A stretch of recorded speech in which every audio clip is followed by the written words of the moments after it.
How on earth did America and the UK allow these two lying, cheating, money-grabbing buffoons run their respective countries?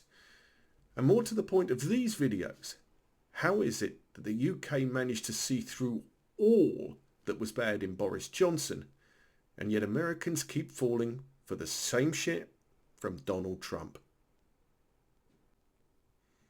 My name is Richard, and I have lived and worked abroad for donkey's years, and I have a lot of American friends, or at least I did have, until Trump came along. George Bernard Shaw once said that America and England were two countries separated by a different language. So this series is called Separated by a Different Language. Not quite Shaw's idea of it, but my own political take. Why is it that the British eventually saw through all the lies, even when a barrage of social media and right-wing news outlets were lying, and Americans just kept believing the bullshit? Why is it that Fox News is so popular in America, but in Britain that type of news outlet is ridiculed? And finally, how does the UK have the mechanisms to rid themselves of a lying Prime Minister and the legal ability to convict him, and America doesn't? During this series, I'm going to use Trump and Johnson as they really are the worst of us. And this episode will concentrate on their history and how they had a very bad habit of lying to anyone who would listen. Most of you won't know about his life before he became a politician, but here are the low points of Boris Johnson's career. Before Boris Johnson became Prime Minister in 2019, he had a very long history of misleading statements and falsehoods in journalism and politics. Here are some of his numerous lies and exaggerations. In the 80s and 90s, Johnson started his career in journalism, where he gained a reputation for making up stories, particularly about the European Union. And how much did that screw up Britain's future? He often fabricated EU regulations. The EU was planning to ban prawn cocktail crisps. The EU was dictating the size of bananas. The EU was forcing manufacturers to standardise condom sizes. And the EU wanted to regulate the curvature of cucumbers. He claimed that there would be an extra £350 million a week for the National Health Service. This was widely debunked, as it ignored the UK's rebate and funding received from the EU. He also claimed that Turkey would be joining the EU, implying that millions of Turkish citizens would flood into the UK. In reality, Turkey's accession was nowhere near happening. In 2004, while serving as a shadow minister, Johnson had an extramarital affair with a journalist. When reports emerged, he dismissed them as an inverted pyramid of piffle. It was later proven true, and he was forced from his position in the Conservative Party for lying. And then there are the heaps and heaps of misleading claims during the Brexit campaign in 2016. These are just some of the falsehoods and fabrications Johnson engaged in before he became Prime Minister. And that legacy of lies contributed to the UK leaving the European Union and all of the economic devastation that has wrought on Great Britain. I have to say, at this point, that compared to Trump's litany of lies, Johnson really is an amateur. But for a laugh, let's now look at his life before he became president for the first time, when he was president, when he lost, and before he became president again. You people will never learn. There's not enough time to list every lie that has come out of Trump's mouth. At least in Britain, we realised that Johnson was lying and we got rid of him.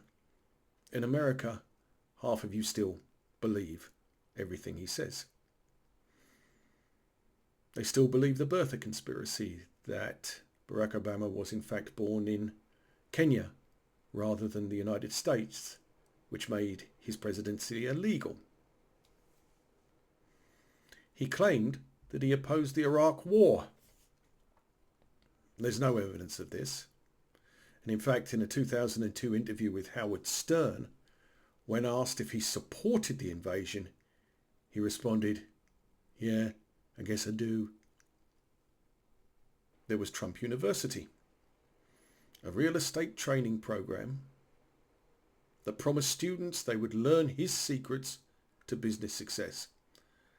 It was proven that it was fraudulent. And in 2016, Trump ended up paying $25 million back to the poor devils that had invested in the first place. He claimed that he saw Muslims celebrating 9/11 in New Jersey. No evidence of this exists, and fact checkers found no reports confirming it. He claimed that Mexico was sending criminals and rapists in 2015 to America. No basis for this claim, and crime data does not support it. He claimed that he gave lots of money to charity. He didn't, and his Trump Foundation was shut down in 2019 for misusing donations, including using charitable funds to pay legal fees and buying a painting of himself. There was the big lie about the 2020 election. Trump falsely claiming that the 2020 election was rigged and stolen, despite no evidence at all anywhere of widespread fraud. And his legal team lost over 60 court cases, many dismissed for the lack of evidence. His claims led to the January the 6th Capitol riot, where his supporters stormed Congress. COVID-19, which he downplayed for a very long time, falsely claiming that it would disappear, and promoted unproven treatments like injecting disinfectant. His administration's poor response contributed to hundreds of thousands of avoidable deaths. He lied about classified information documents after leaving office. You remember? All those boxes sat at his place in Mar-a-Lago. And the FBI found over 300 classified documents, and he was later indicted for mishandling them. And finally, he claimed that he could end the Ukraine-Russian war in 24 hours. We'll get onto that at a different stage. These two shits have been lying to us for most of their professional career. The difference between the UK and the US is the mechanisms that we have to deal with people like Johnson and Trump. The Conservative Party got rid of Boris Johnson from his job, which they're able to do in the UK because we vote for a party, we don't vote for the individual. They did that to try and boost the popularity of the Conservative Party as a whole. It didn't help. They lost the last election, basically because of Johnson. And Labour came to power with a huge, huge landslide. In America, you can't get rid of a president. In America, you vote for a personality. In America, you can be gaslit to hell and there is nothing that you can do about it. And it's going to be these differences and these problems and the mentality of the populations that we'll be covering in future episodes. This is the first episode. Hope you listen to the second one. See you later.